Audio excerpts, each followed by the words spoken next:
Hello there, happy Wednesday. It's Chuck Todd, and yes, the Chuck ToddCast is back after a short hiatus. I am back. I am independently owned. I am not part of any media empire.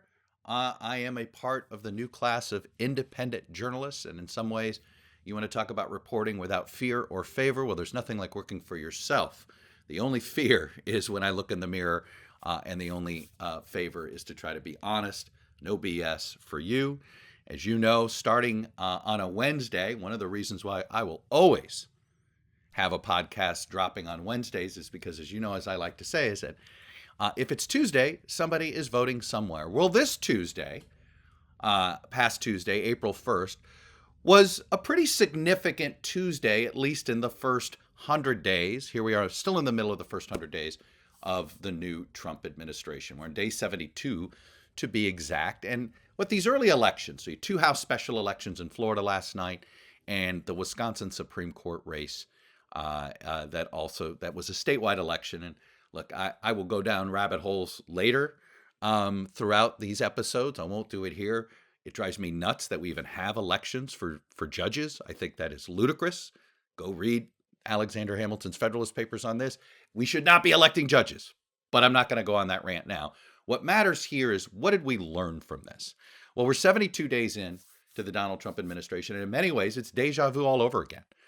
What we're seeing in the Democratic Party's overperformance in these three special elections on April 1st, and frankly, another special election a couple weeks ago in Pennsylvania for a state Senate district, is that Democratic-based voters are more fired up about voting right now than Republican-based voters. It's the same phenomenon we saw in 2017. Same phenomenon, frankly, we saw in 2018. There is something that I believe that exists. I call them shotgun Trump voters, meaning when Trump's on the ballot, they vote. And when Trump's not on the ballot, they don't. Well, Trump wasn't on the ballot in Wisconsin, and his people didn't come out enough. Trump wasn't on the ballot in Florida 1 or Florida 6, and the Republican candidates underperformed by 15 and 20 points, respectively. And if you want to know why, Elise Stefanik, the New York Congresswoman who was once a member of leadership and was tagged to be the next ambassador to the United Nations, and why her nomination was yanked last week, all you have to do is look at the results of what happened on Tuesday night. Because she's from a district in upstate New York that Donald Trump carried by about 20 points. The two districts in Florida were districts that Trump carried by 30 points. And the fact of the matter is, an underperformance by 15 to 20 points by a Republican candidate in that New York district is the difference between Democrats and winning or losing. There was enough pad for Republicans to win both special elections in Florida. These were very Republican districts. The Stefanik district, which is right, not that far from the Albany region there, is not nearly, it's a pretty conservative district, not nearly as deep red Republican as Florida 1 or Florida 6. So everything we saw on Tuesday night explains the actions of what we saw earlier with the decision on Stefanik. The fact of the matter is, Washington Republicans are starting to get nervous. The question, of course, is who's to blame? Is this a Donald Trump phenomenon, or is this an Elon Musk problem? Let me start in Florida, where in many ways, I have a feeling you're going to hear more folks in the White House blaming Ron DeSantis for underperformance in at least one of the districts than they are Donald Trump or Elon Musk. So Florida 1 is the Panhandle District. For those of you that follow the news media, if you remember Joe Scarborough's in Scarborough country in the congressional district that he once represented, it's that congressional district. It's Matt Gaetz's congressional district. So it's had its fair share of famous and infamous representatives in Congress. It was a DeSantis statewide elected official ally, Jimmy Patronis, who was in that race. The Democratic candidate is somebody who ran the last time. Now, she raised more money than she had ever in her congressional races. And she did carry one important county, Escambia County, which encompasses Pensacola. And that's a pretty big shock to Florida Republicans. And you're going to see people nationally say, oh, this must be a sign that more and more sort of college-educated voters who maybe lean right, as they do in Pensacola, but aren't quite MAGA right, are starting to revolt. And that may very well be the case. There's a little bit of all politics is local here, and there's a lot of folks in the local political Pensacola community, which is obviously the heart of Escambia County, that are really upset with what Governor DeSantis has been doing with the University of West Florida board. So don't be surprised if Trump allies sort of lay the problems, the underperformance problems of the Republican candidate there, Patronis, more at DeSantis's feet than they do their own feet. Because, what was been interesting about this is when the rumors of close polling in that Florida 6 race, Florida 6 is the congressional district that was vacated by the current National Security Advisor, Mike Waltz. And of course, I say current because he is at the heart of so-called Signalgate, which of course dominated the headlines last week. But more importantly, he's somebody that the MAGA, those in sort of the MAGA right, have had in their sights for a while. And I think Waltz is sitting there. He's in a very precarious position because he's not seen as a true believer, particularly on foreign policy. He's very much more in line with Marco Rubio, more sort of of the Republican sort of national security philosophy pre-Trump. Than he is sort of more of a America first or an isolationist, however you want to describe sort of what Trump's foreign policy has turned into. So I'm not sure how much leeway Waltz has. And let's not forget, Donald Trump went through 4 national security advisors in his first term. The likelihood he goes through at least 2 this time, I think, is pretty high. And one thing I've learned about Donald Trump over the years is that the closer you are in proximity to working with him, the more likely he tires of you quicker, right? He had 4 chiefs of staffs in 4 years. He had 4 national security advisors in 4 years. Who are the 2 people that spend the most physical time with a president? The chief of staff and the national security advisor. So in some ways, the proximity, when it comes to managing your Trump relationships in Washington, if you're a Republican, you don't want to be, you want to be in the inner circle, but you don't want to be in his office all the time. And in some ways, I think that's what I think eventually is going to doom Waltz in. But in the Waltz race, the Republicans nominated a gentleman by the name of Randy Fine. Now, DeSantis was hoping Randy Fine would fail. Why? Well, Randy Fine was one of the first Florida state legislators to break from DeSantis when DeSantis announced his presidential campaign and instead endorsed Trump. And it frankly became the permission slip for a lot of Florida Republicans to abandon the so-called popular governor at the time and take Trump's side. And Trump, of course, loves that type of, call it loyalty, whatever you want to call it. He loves it when he can sort of break somebody on their home turf. And in this case, the fact that Fine, and yes, national Republicans had to dump a bunch of money in there to bail him out, to make sure that it wasn't that close in the end. It's still a massive underperformance. But the irony now, Governor DeSantis had spent the last 48 hours saying, well, the only problem in Florida 6, it's a candidate problem. It's a candidate problem. He really wanted to pin the blame on Randy Fine. Ironically, that whole story I told you about with the University of West Florida, the Republican that has been pushing back at DeSantis the most for his bizarre appointments to that board at UWF, Randy Fine. So let's just say in my conversations last night with a few connected Florida Republicans, they view what happened in Escambia County more as a DeSantis issue than as a Trump issue. But let's get out of Florida and let's go to Wisconsin. Let me make this clear. Had Democrats lost this Supreme Court race, this would have been catastrophic. They should feel good that they won, and they had to win. But in many ways, they should win, right? This is almost, we're starting to see the party in power. This is the first test of party in power. You're a swing state. You would assume the out party is going to have the enthusiasm. So a loss here for the Democrats would have been catastrophic. The fact that they won by nearly double digits or in that range, I'm going to be fascinated to watch throughout today and over the next week, because I talked to quite a few Republicans over the last few days who've been secretly rooting for that if they're going to lose, that the sort of the scenario that happened on Tuesday night was the most survivable scenario. Why?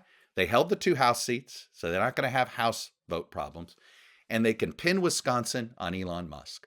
Because for some bizarre reason, Elon Musk chose to insert himself even more so into this race. He said, you want to make this a referendum on me? He said, yes, make it a referendum on me. So he spends the final weekend there. the candidate that he was supposedly supporting didn't necessarily want him out there. But look, I understand why Musk did it. Musk wanted to prove his detractors wrong, that he wasn't the problem, that he wasn't polarizing, that he wasn't a net negative. I think it's pretty clear that he is a problem, that he is a net negative. And I know plenty of Washington Republicans that are hoping the White House gets the message and they just want Musk out of here. Now, if getting Musk out of here and getting DOGE out of the headlines, is that going to sort of stop the political polling bleeding that we've seen out there? I'm a little skeptical because I think the bigger problem Donald Trump has is tariffs and the economy. But Musk has been quite the distraction. And in some ways, Trump loves the fact that Musk is his heat shield for a while. And so I won't be surprised if Trump doesn't actually just dump on Musk too much because he knows the role Musk is playing. And let's not forget, Musk is the single biggest financier right now of the MAGA movement and of Republican Party politics. So there is they all have interest in keeping him sort of involved because they want his money. But I could tell you there are a lot of elected Republicans who are going to be on the ballot in 2026 that do hope that the message that Washington Republicans receive and that the White House receives for what happened in Wisconsin. It's not a surprise Republicans lost this seat. It is a surprise that they lost a swing state like this by nearly double digits. And it is going to be hard to look at this and say, this didn't have at least something to do with Elon Musk. I mean, Democrats, I was, full confession, over the weekend, I was dorking out with my fantasy baseball drafts. I'm in a league that has been around for over 40 years. In fact, our league claims to be the second oldest fantasy baseball league in America, outside of the original folks in New York. Well, we do it at a sports bar, and we have plenty of TVs on during the draft. And the Milwaukee Brewers are playing the New York Yankees this opening weekend. So what did that mean? I saw a ton of Wisconsin Supreme Court ads in the middle of while I was bidding and frankly overbidding for people like Max Scherzer because I can't give up my love for Max Scherzer. And every one of the Democratic attack ads featured Elon Musk, not Donald Trump.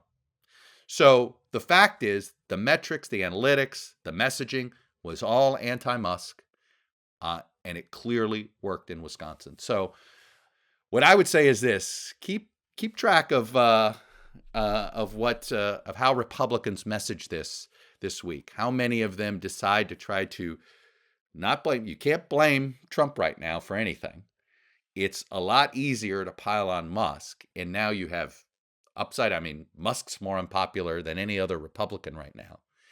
And now you've got proof that Musk himself was a problem. Putting himself front and center seemed like a really bad idea. And these election returns in Wisconsin indicate that, yes, it was a really bad idea. So the one thing I'll be watching for is how aggressive, how loud do some Republicans get on Capitol Hill? How gleeful are they, frankly, in trying to attack Musk and trying to separate themselves from what is becoming more and more unpopular almost by the day. All right, with that, I'm going to be sneaking in a quick break here. Coming up, I have a fascinating, long conversation with John Fetterman. I went to his Senate office to sit down and do it. We talk plenty of politics.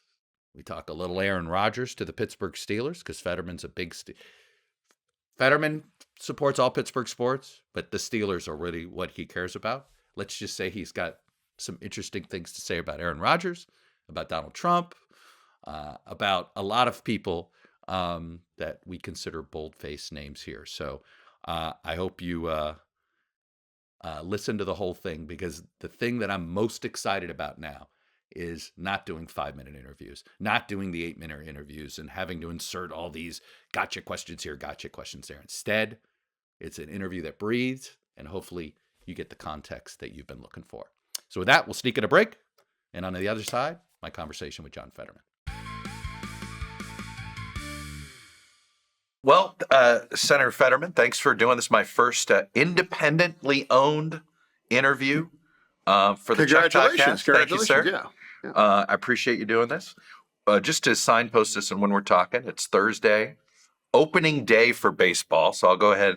You have to be a Paul Skeens fan, I assume, and I know baseball's not your first love. I am. I have a story though. They were they invited us to like a public event, and my 10-year-old was really, really excited. Of course, I mean, he likes baseball, but he also was like, because he found out that his girlfriend was there because she's very famous on TikTok. The famous and TikTok. And he's like, I get to meet Livy, and that's kind of like Pittsburgh version of the KC Tay and Travis connection. Travis and Taylor, yeah. So, but yeah, my son was like, is Livy going to be there? So she's the bigger star to your son? At least for my 10-year-old, yes. But again, it's the power of the TikTok, but yeah, that's my Pirates. But that dude is remarkable, and I hope he gets to stick around. But we know how that often goes. I was just going to say, how frustrating is it? I almost wonder if people are stopping their fandom for the Pirates because they feel like every time they invest in a young player, he gets traded somewhere else. I mean, that's how it goes. But what is also true that I think the PNC Park is the best place in America to take in a ball game. It is. And I think any of the new stadiums really all try to capture that energy and the whole experience. But no, I do. 1 year, you never know that now the Pirates are going to be contenders.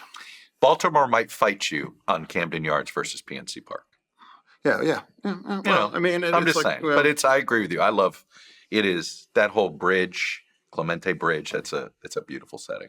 Oh yeah, no, it's just the whole setting, and I'll never forget. I was walking along the trail during a game, and a ball for the very first time, somebody knocked it out of it, and it landed right in the river there. And I thought, what's happening here? I thought, and everybody I could see was yelling and screaming, trying to get it. And it was really kind of weird, but somebody actually jumped in the river to catch it. And I'm like, you shouldn't do that because, that's a big river and who knows, but no, that I think at the time, that was the first time somebody, I think it was someone on the Mets, but they knocked it out of the park for the first time. So, yeah. Pittsburgh's a football town first, right? Oh, well, of course, that's the official state religion. Yeah. No. All right, we got some props. That wasn't even So yeah. No, and when you use your bathroom here, it's all terrible towels, right? For your hand towels, right? Oh yeah. Well, of course. No, it's just people have to understand it. It's the. Are you ready for the Aaron Rodgers experience? Well, I watched that documentary about him, and with the ayahuasca and a lot of the other stuff, and I'm like, I'm a Packer fan. I've lived with Aaron Rodgers. It is what it is, on the field can be fantastic. I don't know, but I think it's doing your due diligence to watch that documentary to really understand what's coming. No judgment, but let's just say he's an individual, and we're all unique individuals. Exactly. Yeah. Many people believe you're a unique individual. Yeah, well, that's the thing. Like I dress like a slob here, So we all have our own kind of quirks, but again, I do recommend that documentary. So we are 67 days into the new administration. What do you say to your Democratic friends that are having a complete and utter freakout? Yeah, there's a lot of fear, and there's a lot of anger, and there's a lot of frenzy. Almost like a desperation to just do something tangible or something to that. And for me, that's really came to head when it's like, well, are we going to shut the government down? Right. And for me, I found that to be incredibly dangerous. I would even describe that as like a honey trap for Democrat. And now you have the Republicans in the House. I assumed they were going to have all of their votes. because they were all explained where this is the best chance in generations to goad the Democrats to shut the government down. And Right. now we have Musk and the Project 25. It's like, we could do whatever we want, and then we would have, they would have to beg us to open it back. So, like, essentially daring us to that. And I honestly thought at one time, Chuck, that I might be the only one, because I was genuinely surprised too, where Schumer. You were the only one willing to say it out loud before the vote. We would hear, there was clear you were cover for a lot of guys. Well, I mean, for me, it's like I try to be hey, I get the energy, and I knew that was going to, a lot of people be upset, but I really I'm like, I think it's important to remember, we used to be the party that refused to shut the government down. And I don't think, whether it's your own life or politically, you don't make your best judgment and your choices when you're angry and you just are desperate to do something tangible. You were elected to represent a state that has also elected a Republican to be your counterpart in the Senate, has voted Democrat for president and Republican for president, all within the period that you've held elective office. Yeah, no. So when it's interesting to me, because some elected officials think their job is to represent their voters first versus representing all of the state. And then there's others who take the job of saying, look, yeah, there's my voters, but I have to represent the interests of the entire state. Clearly, I think you've been a former mayor. I get where you're coming from. But is that really the divide these days? For me, that was such the first opportunity to release a lot of the steam. And to me, that was putting the country before party by not shutting the government down. And now for me, the damage for millions and millions of Americans, and the kind of chaos, I'm not sure we are in the position to withstand that. And I was really, really just deeply, deeply concerned. And now we are going to revisit that in the next 5.5 months now. And I try to say, we can't shut this down. We have to find a better way to effectively push back or just fight. But with doing that, with the truth that America handed the keys to the Republicans in the trifecta, and now they have the Supreme Court as there with a 6-3 slant for their side. Americans, I hope we can realize that we do not have the ability to pass or block things except with the filibuster. But that's what happened. I did not vote for the CR, but once it was unbundled, then I voted against the CR. But my vote was we can't shut the government down, and I understand the base wanted that. When is it worth protesting when you know you're going to lose? Is it ever worth protesting even when you know you're going to lose? Well, I think it's trying to pick your spots on pushing back. Like for example, the signal thing. That's shocking. And that is dangerous. That's the kind of unacceptable kinds of behavior and reckless. I really want to weigh in on that. Right. And some of the other things, that's part of their plan. They design it to be like the flooding the zone thing and becoming like a nonstop firing off. Pretty soon, it won't take long before people stop paying attention to it. Even in the Signalgate or whatever silly name is going to be given to it, do you think people in Washington County care? Well, there might be some that do care about it, but I do think I'd like to remind people that I like to think the administration's counting on people are all going to move on, and they have the playbook where never apologize, never back it up, never just keep pushing, keep going on. And now I don't know, but I will try to explain that a lot of my constituents really exactly sure what USAID was about. And it wasn't Who's that on? Do you guys need to do a better job of explaining why USAID is good for America? Well, sure. But we also have to remember people have a limited bandwidth. Like, it's not like people are going to hook themselves in and listen to every last thing that we hang on, Right. or that we're sitting around in the parking lot at Walmart. I'm like, let me download the Ezra Klein, thing. It's like, this is the thing. People have all different kinds of sources, whether it's social media, whether it's their friends, how that is. People sometimes forget that they are not preoccupied with a lot of the things that are happening here. So what do you think the best way is to communicate to those folks? I don't know, but I think it's about, I like to think that when you speak or when you do have opinions, think if there's less, people will maybe take more attention on those things, or it might matter more.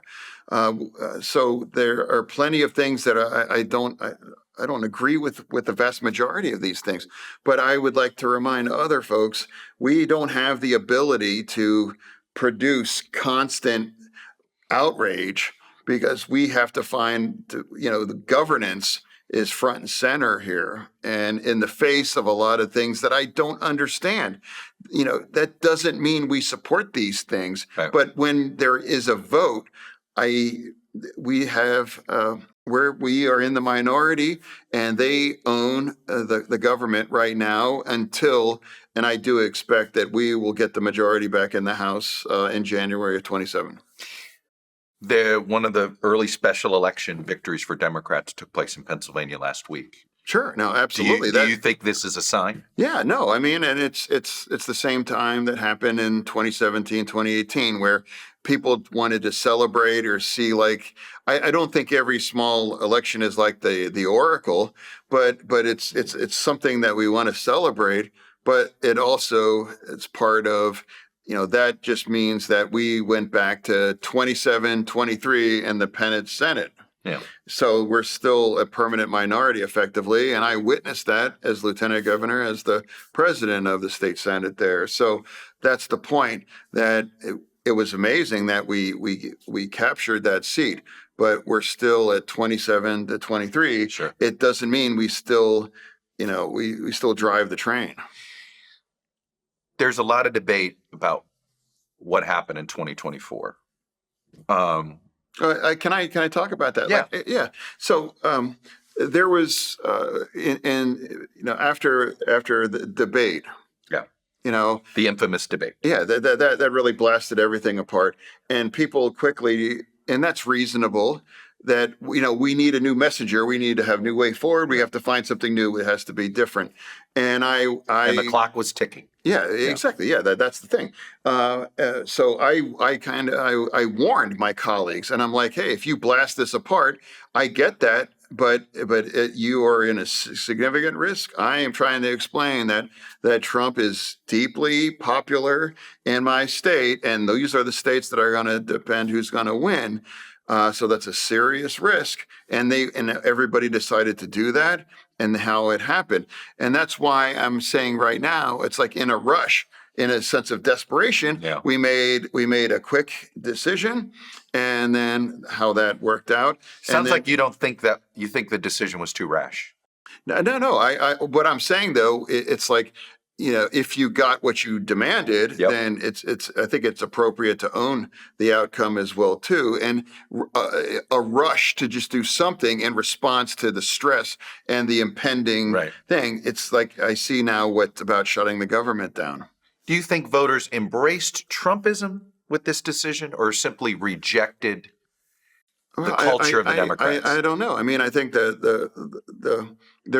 a segment that are always going to support everything, and then there's a segment where some people are just kind of numb to it, where like I can't follow it, or I'm just kind of like, I don't. Why do you think some Fetterman voters from 22, or from some of your voters, ended up voting for Trump? How would you explain it? All I know is that there were some other dynamic too that was very special. Two things in Pennsylvania was the assassination Happening in. Oh yeah. Yeah. I mean, I was maybe 20 miles away when that happened, and I was following it. And when I saw those iconic images and thing about fight, and there's blood everywhere, And it's like, wow, I said that to a team member, like, there might be ball game. Right. And immediately I saw people on shirts with that image, and there was palpable angry there. And that really brought a lot of the energy together. And now I try, like, what if that was Obama? Like, that was being and like fight, fight, fight.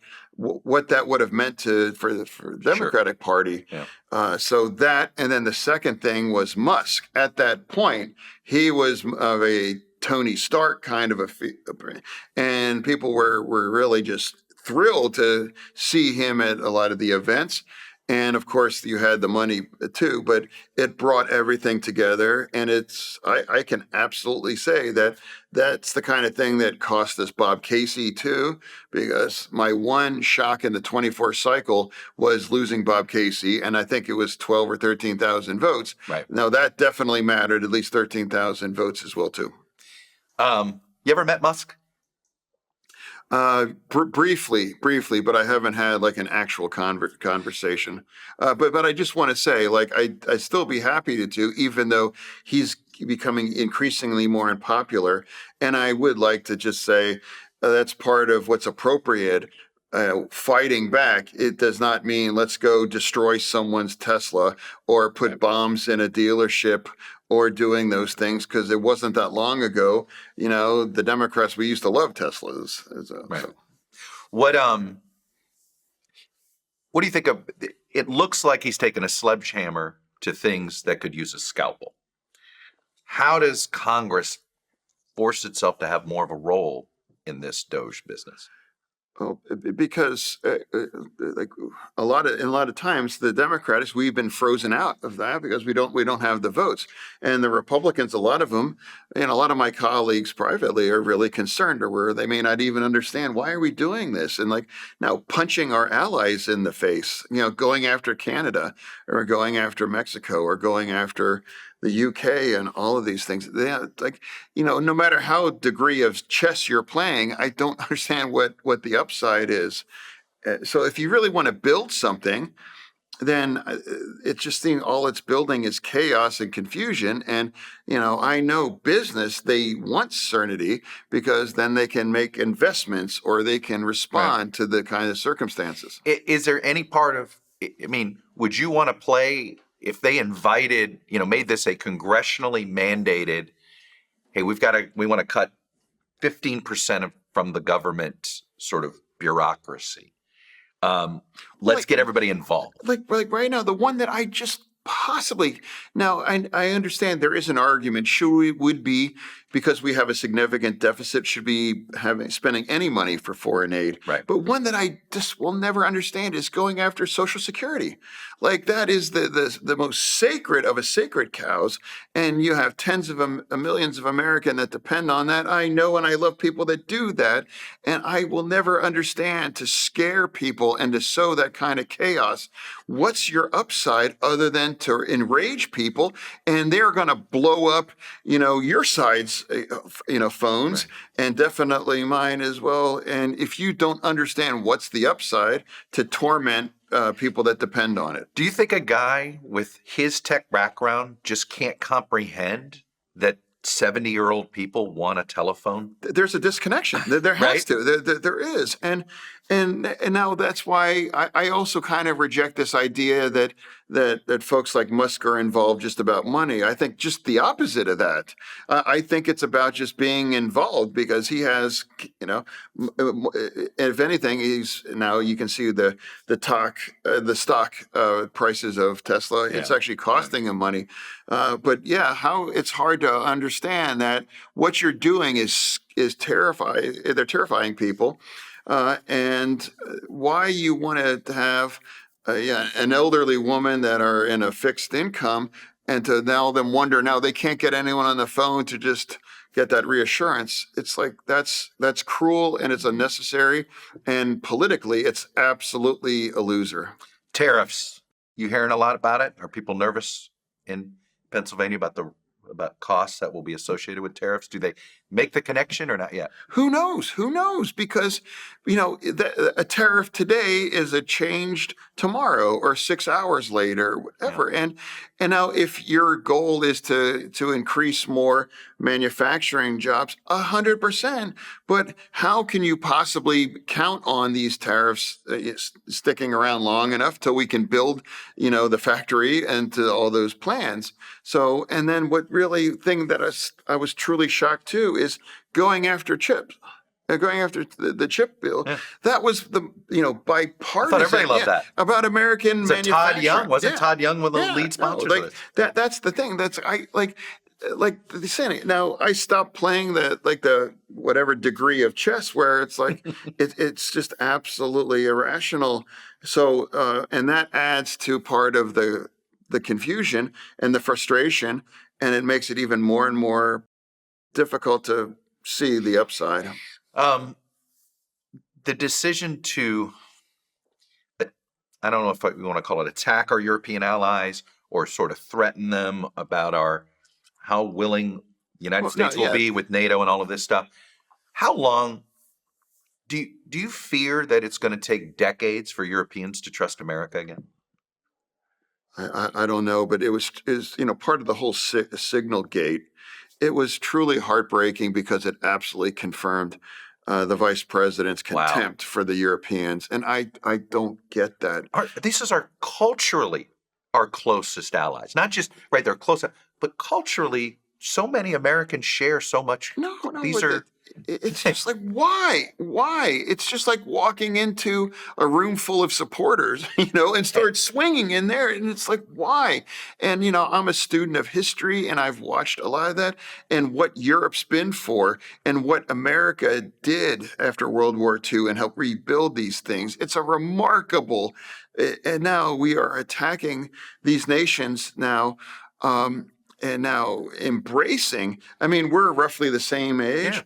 Yeah. Do you remember Red Dawn? How about, remember the miniseries America with a K? Yeah. We read all these things. Russia was the evil empire, and we were cheering for the Wolverines and, the invasion of the Russians. Does it feel like we've switched sides? No, I don't know if we've switched or we've just kind of totally lost our way because Ukraine was our ally and we were in the same fight to defend and project and defend democracy, and that was heartbreaking as well too. And here we have, imagine a war must feel like 3 years of war, and in where you're living, and they're firing missiles into your cities, and you are sending your sons and your fathers, even in your grandfathers, back into the front line for nothing. And that it's not sustainable. And I don't understand what the upside for backing people that literally assassinates people that disagree or they throw out them a window. It's part of the mystery. What can be done in the Senate? I'm sure some of your Republican colleagues can't stand this, but they're afraid to speak out. That's after one of the things I've done as a senator was to vote for that aid, and I was like, this is the last opportunity I think that to deliver some critical resources to push back against Russia, and I don't know how that's ever going to happen again. And it's very clear there's contempt and there's no support. And my hope is that it's brought to an end with a minimal loss of the Ukrainian soil, and in a way where there's peace. And now that I guess they're trying to think that and hope that Russia is now going to get back into that of an offense thing. Neville Chamberlain thought that about Hitler. Oh no, it's just part of I don't get that.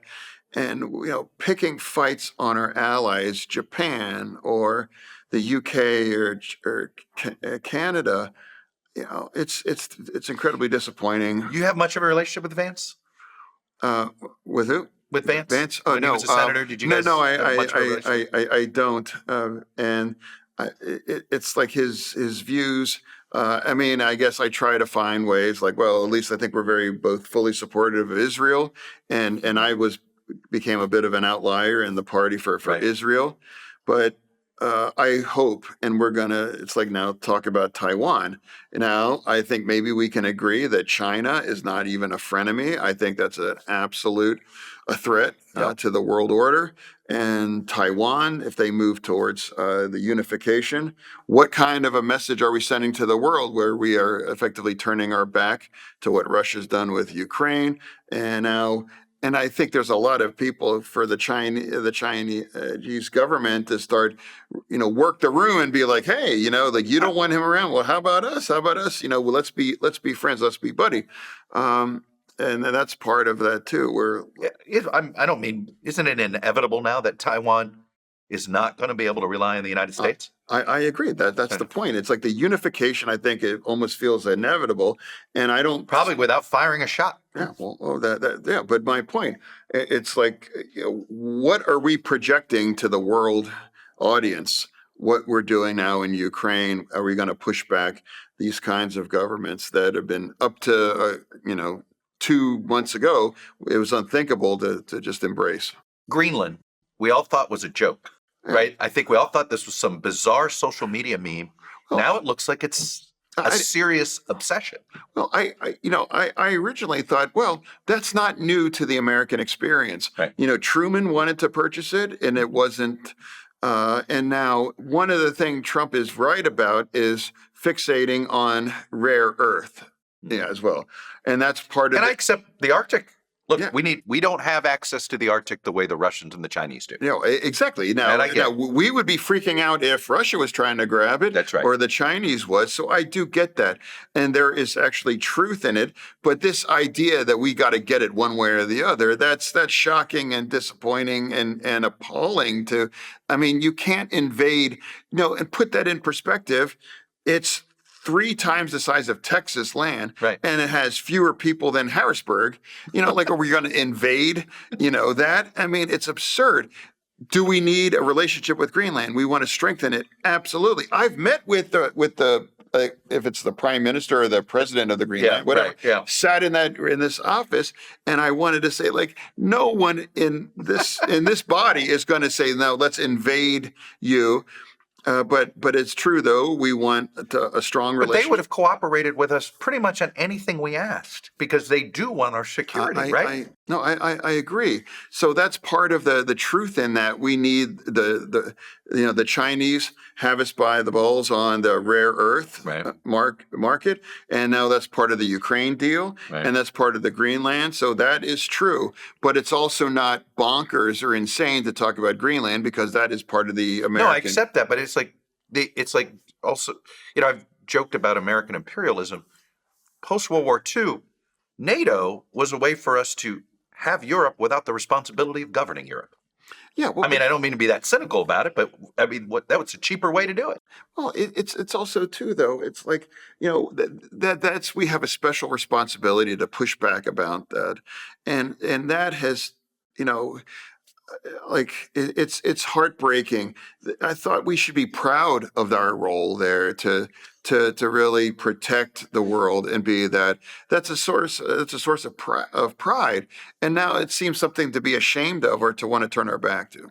I've always said about Americans don't like the idea that we're the world's policemen. No, that's not that's different. But here's what I will say: when I accept the premise because I'd rather have us be America's policemen, well, the world's policemen. If we're not, somebody else is going to be, and we're not going to like that. Well, it doesn't mean you can engage on every last things. Right. There's tragedy that there's very little you can do, like the genocide in Sudan, right? The catastrophe there that's happening. But for me, that's not being like a policeman, but it's about being the force, the wall standing against these forces that have been trying to pull our world into chaos and to more war. So I think that used to be the best part of the American experience. Even Ronald Reagan understood that. Right. And that's why a lot of people in my party voted for that, because we can agree that we are, the shining city on the hill. And I don't know why we seem to have lost being proud of that. Well, tell me about the Mar-a-Lago visit. How was it? Yeah, no, that was some people are like, why are you doing that? Well, that's the president, and he Last invited. time I checked, you're a United States senator from a pretty important state. And if the president wants to meet with you, why wouldn't you? Well, that's the point. Yeah. I mean, like, why wouldn't you? Now, imagine, like, flip the script. Now, if there was a Republican senator and President Obama said, "Hey, would you like to have a And he conversation?" refused. Yeah, well, that would be outrageous, even in a very small way. I think it was a spouse of a Republican senator. He refused to shake the hand of Vice President Harris. Whatever. Having a conversation with it doesn't mean that you agree on everything. There's no ring to kiss. How did we lose this? Yeah, no, it's like that's the thing. If for me, it's like it's an opportunity to understand where the president's coming from and had a conversation. And he played it straight. It was about 75 minutes. And I have no regrets on things. So for me, that's exactly what it was. It wasn't about trying to get pictures or turn it into. It's just straight up. What if his agenda could you be supportive of, in theory? For me, it's increasingly more to find that because the chaos and the blowback.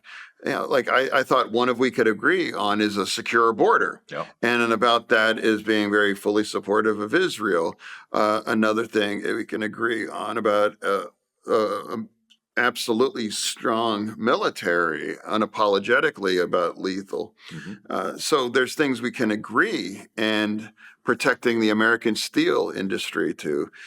But now when you are tearing apart the government or scaring about Social Security or these other things, it's getting more and more difficult to find a way to work together. Like we even talked about maybe even protecting the dreamers. And now it's getting more and more difficult to find a way to work together because it's be more and more toxic and even the absolute lack of civility. Somebody asks you who's the leader of the Democratic Party. What's your answer? That's almost like an oxymoron. Is there no leader until 28? No, that's the thing. So, like, I think we all have to decide on what you'll be, and I want to be the guy that's not gonna lie to my fellow Democrats. I'm not gonna pander. I'm gonna project what I believe is the truth or a new about the true north, through to emerge from it.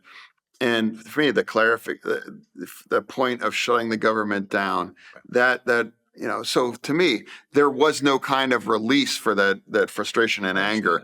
What's going to happen? We're only 2 months into this administration. What happens after 2 more months? Another 2 more. After 6 months, we're going to get back to that same CR when that expires.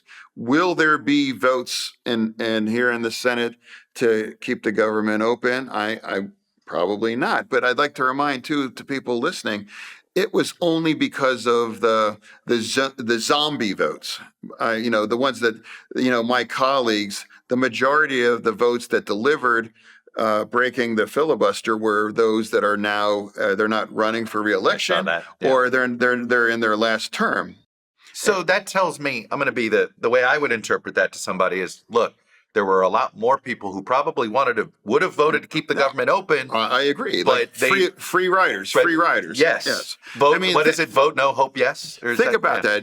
Durbin, King, Shaheen, Peters. And no, I know my friend from Hawaii has other kinds of considerations. But he did it. That shows, look, whatever you want to, always funny people want to question motive. But that's what leading's about. Without that block, our government we'd be talking about what now that it's been shut down. They wouldn't have reopened it. Without those votes. Republicans wouldn't have reopened it. Yeah, no, well, that's of course not. I mean, where's our leverage for what? Don't you think Musk would have preferred it? Well, of course.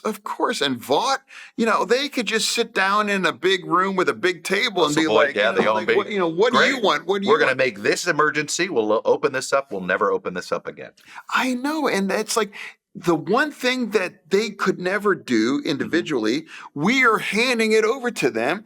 And I'm screaming like, we can't do that. Michael Bennett seemed to indicate frustration, not with the decision, frustration with the communication, that it was poorly communicated. You're doing a better job of That's explaining. possible. Yeah, you're doing a better job of explaining why you couldn't do it. If you had leverage, you'd have done it, but you didn't have it. One day, the leader, Schumer, says you have leverage. One day you don't. Did he botch the messaging here? Well, to be clear, I wasn't part of that conversation. No, I understand that. I was really an outlier. I'm like the guy. I dropped it on social media. Like I can't Right. ever be. I was front and center, and I was genuinely shocked. But for me, where our party is at, my concern is, I agree with what Leader Schumer did, and I'm not going to attack leadership right now. If we are going to attack or go after anyone, that should be the So you're Trump not calling administration. for Schumer to step down? No, I mean, and I'm not aware of any Julius Caesar kinds of et tu brutes, coming like that. No, honestly, and I was We're just past the Ides of March. Yeah, we did. yeah, no, yeah, good reference. But what I will say is that after 2 months, we reached that point where we were going to do something unthinkable, and now there is an emergency release. What happens next? Where does this go when this pressure and the outrage and the other kinds of things continue to build? Where does this will manifest itself? Both parties rely heavily on billionaires. Now, that's another truth. It's is that how dangerous is that for the democracy? Can I just say this too? Yeah. I think we could all agree what Justice Roberts made a pushback against, kind of intimidating judges. What I wish he would say is that I regret my Citizens United ruling, because that's what turned billionaires as titans in this conversation. Everybody has to find their own billionaire, right? That's exactly. You all need one. It's like an arms race for that. Right. If you change Citizens United, that would transform Americans' politics. That would be the most one simple to change things. And for people, if you're campaigning about oligarchy, that's all part of it. Yeah. It's like unlimited money, unlimited voice, and that, so and then unlimited influence. And it's what's true, whether if it's Elon Musk or anyone else, they could drop $50 million into a campaign easier than I could buy you a cup of coffee. Right. And it changes what you talk about in the campaign. They can dictate what issues get advertised on, and you don't even get to have the conversation with voters that you, the elected official, want to have. Yeah, and you have the resources to destroy, truth. Right. You can drop $10 or $20 million in a market. Other than overturning Citizens United, what is there any other way to deal with this? My cycle in 22, I thought, that was the most expensive. Till the next one. Yeah. And now I think Ohio was $500 million, and so was Bob Gaetz. It's like getting outraged about quarterbacks getting big contracts. It doesn't matter. The next one will be bigger. Yeah, no, that's the thing. So I'm trying to warn people. It's like if this ever gets to Justice Roberts, that single case transformed and set us lock and loaded to go against what we now are living right now. So would you be uncomfortable if the Democrats found their own billionaire in Mark Cuban and ran him for president? Well, I've said this. I've said that. It's like now some of the messaging is we're bashing the billionaires, but we happen to like the ones that donate to us or support us too. And now you want to change it? Take unlimited money out of the there. Right. And now suddenly, if the most you can give is $250, then they have no kinds of, so that's the cancer, and that's really the underlying truth. And we've arrived in that moment. I know we're wrapping up, so I'm going to make you answer the 28 question. What would it take to get you to run for president? Oh, I am focusing right now on just the burgeoning kinds of chaos, and trying to find a balance and find a way forward, and doing things that I know that will anger parts of my base. I hope that there is room in my party for someone wants that kinds of truth, or just. Are you trying to plow a path forward for somebody like that, or do you want to take the path? I don't know, but You're not saying no. I'm not afraid of being honest. And now, if there is going to be blowback or I'm punished, I get that. But for me, I think it's more important to be honest and to describe the danger of where we possibly at, and we have to stop and think before we make another significant mistake that's even more and more difficult to come back from. Okay, I'm going to put you down as not a no for 28.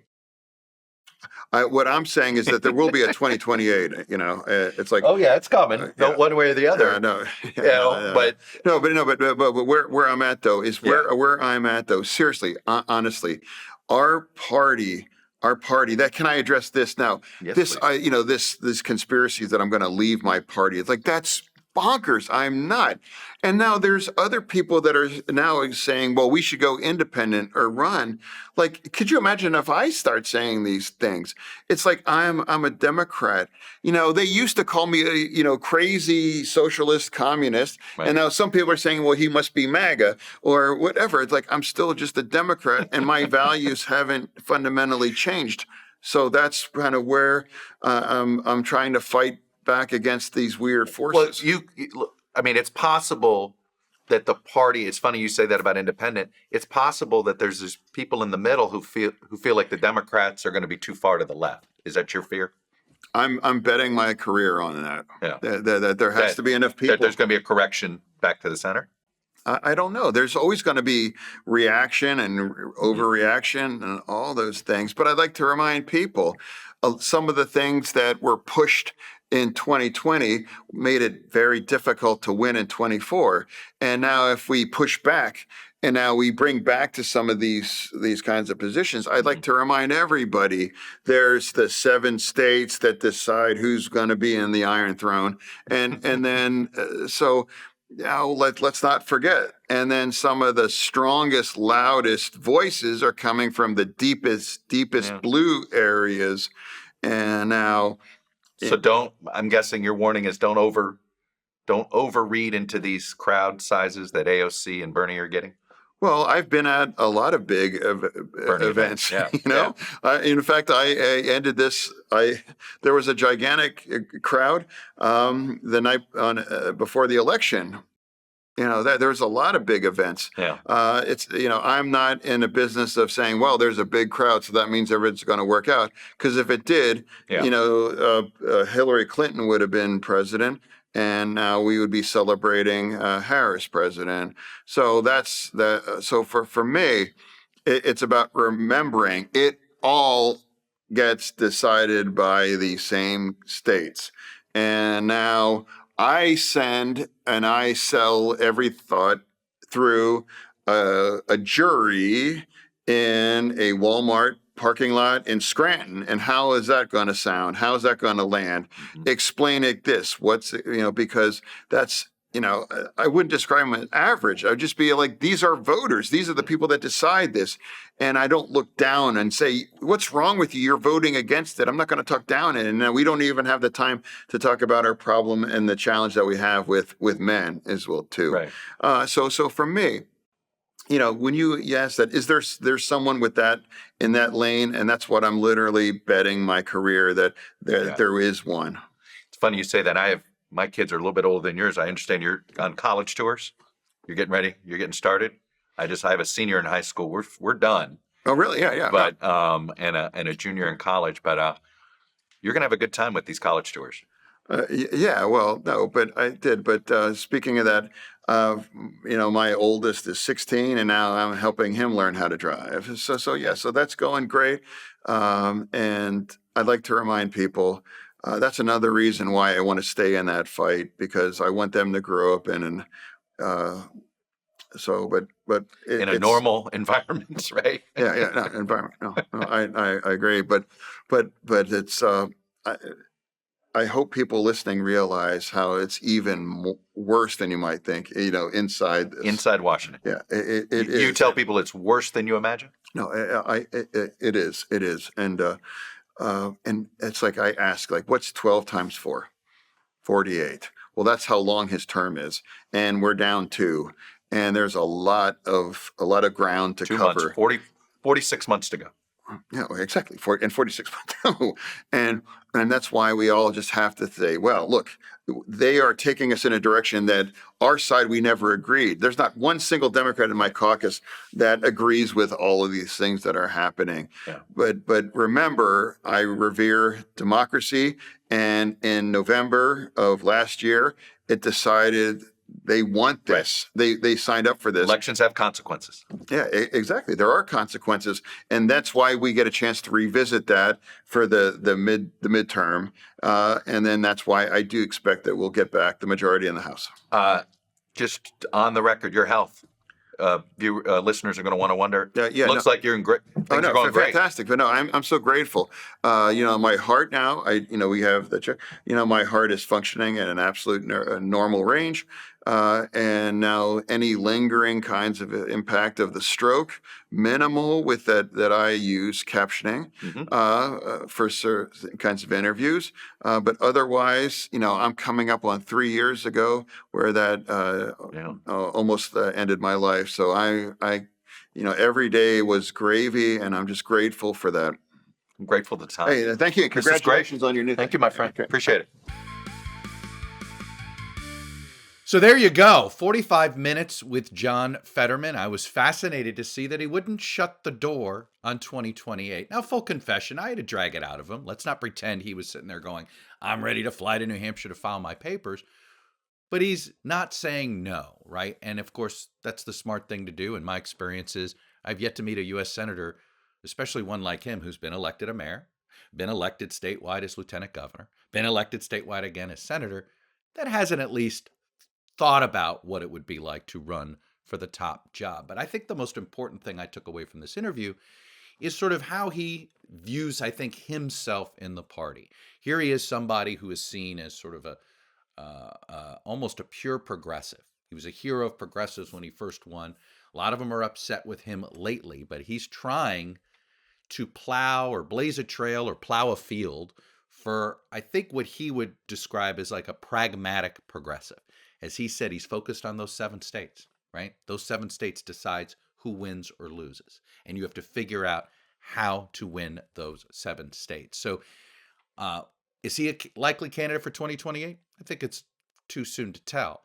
But his focus, he's trying to give a permission slip to others to say, hey, if you want to ever enact progressive policy, you actually got to win elections first. You get too far out of the mainstream, and you'll be at think tanks pleading with, writing white papers of great ideas, but you won't actually have power, and you won't get a chance to enact anything. Now, it's interesting. You don't see Fetterman on many of the 2028 lists. Now, one person you do see on some of these 2028 lists is somebody who just had a 25-hour filibuster, and that's Cory Booker. I think the significance, I actually view the Booker moment as the first real, I would call it the first real attempt at sort of establishing some 2028 credentials. Here he was, he grabbed a leadership moment. He grabbed a moment that nobody else had grabbed just yet, right? You see what Fetterman is doing. He's out there trying to be a little counter, trying to push back at the narrative that the Democrats were too woke. Here's Cory Booker trying to fill the vacuum that a lot of base Democrats are upset with right now. Where's the fight? How come Democrats aren't using whatever positions they have to fight back? So I do think Fetterman not shutting the door in 2028 is going to raise some eyebrows around town and in Democratic circles. But I also think this Cory, look, I was on the fence of whether I thought Booker would make another run or not. I think the juice that he feels after this, there's no doubt he's at least a guy that's going to say he's considering run for president, because one of the things that many in Washington have figured out is if you make people think you're thinking about running for president, you get more people to return your call. You get more reporters to call you and want to interview. You get more people like me who are interested in what you have to say. But I do think I would look at the Booker thing. By the way, the timing, Booker did his party a solid. Here you had these elections that we talked about at the beginning of this podcast taking place essentially right when he was doing it. So if you're an activist Democrat and you're frustrated and you were out there in Florida 1, Florida 6, or Wisconsin, and you've been wondering all day about what's going on, you check your social media feed and there's Cory Booker doing what he was doing, sort of dominating the Washington media for a 24-hour period. I think it had it didn't have zero impact on Democratic base turnout. And here was somebody who was focused. So I do think for Cory Booker, this was a pretty successful 24 hours to sort of reestablishing himself as one of the main potential leaders of the party at a time when the party is desperately looking for someone to lead them.